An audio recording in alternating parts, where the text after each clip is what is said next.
Picture this: a man who once held a rifle in the jungles of Bolivia, a Marxist guerrilla fighter calling for worldwide revolution, now smiling back at you from a perfume bottle at the mall.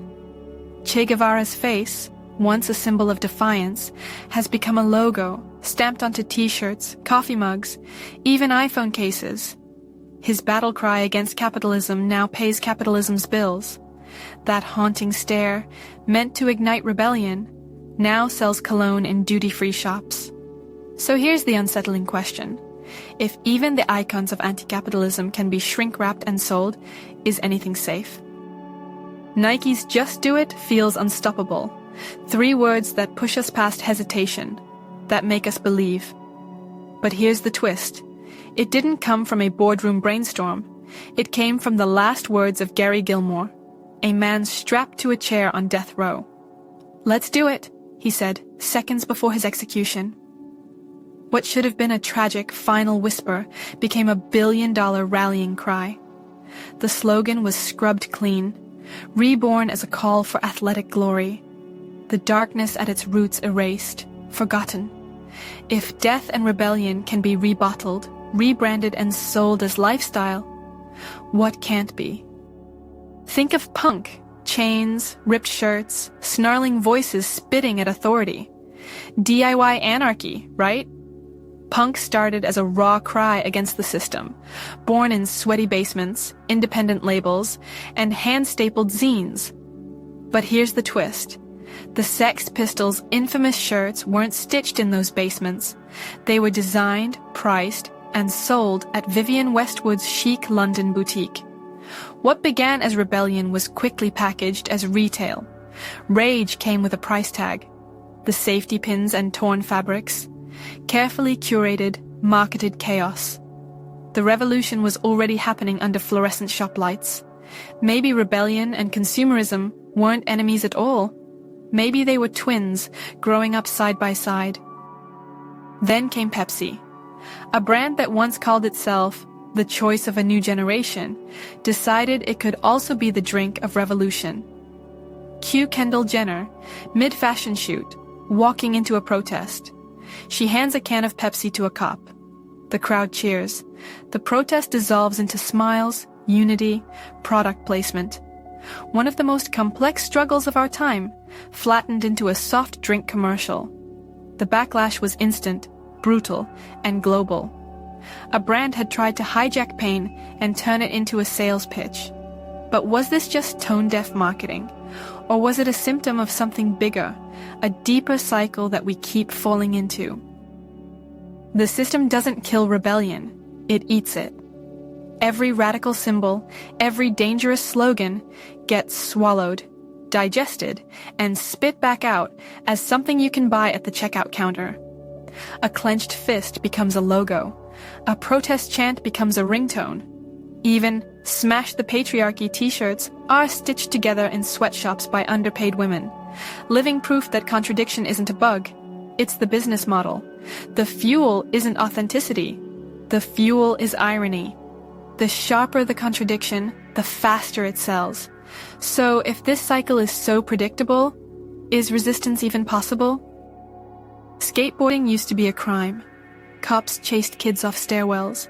Security guards confiscated boards. Every grind was an act of defiance. But fast forward, and you'll see Nike logos painted on skate ramps, billion-dollar brands sponsoring competitions once banned from TV. The outlaw thrill got repackaged into a curated lifestyle, complete with hashtags and shoe deals. What was once rebellion is now family-friendly content. So here's the knife twist. Does bringing rebellion into the mainstream protect it, or neuter it? Think of subcultures as wild animals, once fierce, unpredictable, roaming free, then captured, caged, and displayed behind glass. That's what happens when the system preserves rebellion. It doesn't die, it just gets declawed. Punk becomes a hot topic rack. Grunge becomes a Spotify playlist. Counterculture is kept alive, but only as long as it can be consumed safely. Like endangered species, subcultures exist for our enjoyment, but never again for our fear. If rebellion survives only inside the system, Is it still rebellion? Walk into any suburban mall and you'll see it. Girl power shirts folded neatly next to Disney princess pajamas. Empowerment flattened into a font style, printed on cotton, sold for $19.99. The fight for equality becomes a design choice, stripped of teeth and dipped in pink glitter. Many fast fashion brands like H&M or Shein produce these shirts in factories criticized for low wages and poor working conditions, turning empowerment into irony. The hotter the struggle once was, the cuter it looks under fluorescent lights. Real activism is invisible, but the merchandise sparkles. But here's the unsettling thought. If everyone's buying rebellion, doesn't that mean it's winning? When protest makes headlines, brands make campaigns. Marches in the streets are mirrored by ads on TV. Pepsi, Gillette, Nike, all stepping forward as supposed allies of rebellion. They speak the language of justice, but only long enough to stamp it on a billboard. Because behind every tear-jerking ad, behind every hashtag partnership, there's just one unshakable loyalty: profit. The louder the protest outside, the bigger the marketing budget inside. But here's the trapdoor opening beneath us. What happens when the very industries people fight against become the narrators of protest? Love yourself. A powerful idea. A revolution in 3 words. But scroll Instagram, and it's no longer about liberation. It's an ad for detox tea, flat tummy shakes, discount codes for self-care essentials.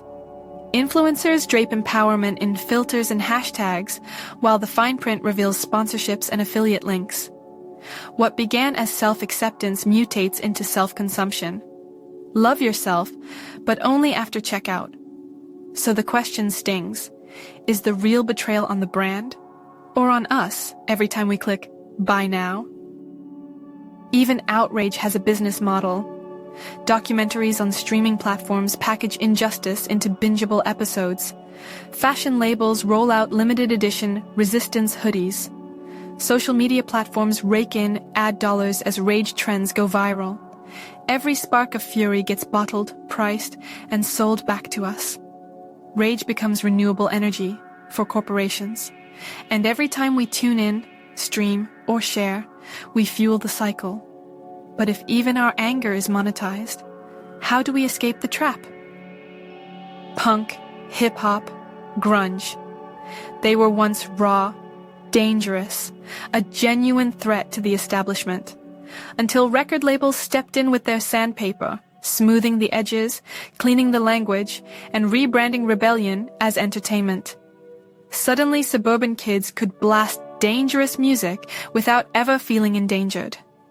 What once ripped at the system now props it up as a safe product. Rebellion turned playlist, anthems on demand. So what are we really doing? Rebelling? Or just rehearsing rebellion through products? And here's the darkest twist. Maybe the real antagonist isn't corporations at all. It's us. We don't storm the gates, we shop. We don't risk anything. We subscribe. Buying rebellion is safer, faster, more convenient than living it. It gives us the thrill without the threat, the feeling without the fight. Corporations aren't just hijacking rebellion. We're handing them the keys. And the question you can't shake is this. If rebellion is always commodified, do we even want a version that isn't? Some days protests feel more like attractions. Buy the ticket, grab the merch, take your selfies, and enjoy the ride. The chants echo like soundtracks, the signs look like props, the crowds like themed parades.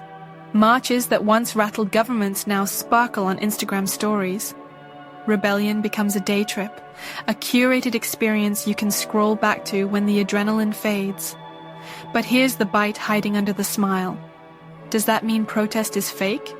Or just more accessible than ever? Picture this. Students fill the quad with banners, chanting for climate justice, blocking traffic in a blaze of righteous anger.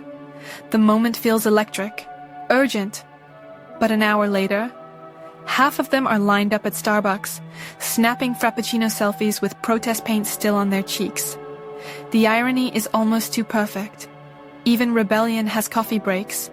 Even outrage cools down with whipped cream and caramel drizzle. Maybe the uncomfortable truth is this: rebellion was never meant to be pure. DIY anarchy once meant tearing clothes, scribbling lyrics, refusing the system's currency. But now, the spiked jacket is swiped on a Visa card. The patches are delivered overnight by Amazon. The rebel uniform comes complete with a receipt. Anti-establishment rage becomes a carefully itemized statement at the end of the month. The contradiction isn't hidden, it's right there in bold print. So, if rebellion has always been for sale, what's left to expose? Every radical idea eventually gets processed like a Big Mac. Stripped down, standardized, wrapped in glossy packaging, and sold at scale. Fast, predictable, endlessly repeatable. You don't have to cook revolution anymore. You order it, consume it, and toss away the wrapper. What once burned like fire now tastes like convenience. Rebellion on demand, as forgettable as lunch. And the nagging question is this: if rebellion tastes like junk food, is there any authentic flavor left at all?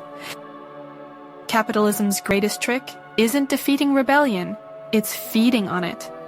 The slogans meant to shatter the system become its lifeblood. Every act of resistance is quickly reskinned, packaged, and sold back to us with a markup. The fight doesn't weaken the machine, it fattens it. The harder we push, the more it feeds. Rebellion isn't a threat, it's a resource. And here's the gut punch: the system doesn't fear rebellion at all, it relies on it. Think of rebellion as a system update.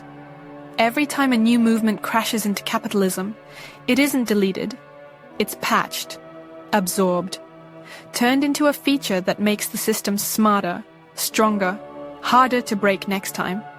Civil rights become corporate diversity campaigns.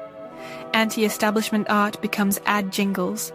Even rebellion's sharpest blades get filed down into upgrades. Resistance isn't the virus, it's the operating system's fuel. But if rebellion sustains the machine, is true rebellion even possible? Rebellion today is like a wild animal in a zoo. It still looks fierce. It still wears the marks of danger. But the bars are there, and the tickets are sold, and the wild is only alive because it's been caged. The moment rebellion becomes safe enough to brand, it gets to survive, but only as an exhibit. We stare at it, admire it, wear it on t-shirts, but we no longer fear it. And maybe the cruelest twist of all? The cage isn't just built by corporations, it's built by us, for our own comfort. Which leaves us with the most dangerous thought yet. Maybe we don't actually want rebellion to roam free. Here's the final twist. We aren't just victims in this story, we're co-authors. Every time we swipe our cards for rebel products, every time we repost corporate slogans as activism, we reinforce the very structure we claim to resist. We choose illusion over reality because it's cleaner, safer, easier to digest. And in that choice, rebellion loses its teeth. It becomes fashion, content, marketing. So the haunting question lingers like smoke. Is there any rebellion left that capitalism can't turn into profit? And maybe that's the final irony. Rebellion doesn't die. It just gets a barcode, which leaves us all with a choice. Keep buying the illusion, or ask what rebellion would look like if it couldn't be sold back to us. I'd love to hear your take. Do you think there's any form of resistance left that capitalism can't swallow whole? Drop your thoughts in the comments. I read them all. And if this hit you, subscribe, like, and share it forward. And if you're hungry for the next twist in how the system bends reality, don't miss my last video, how ghost malls across the world look like failures, but are actually billion-dollar machines of profit.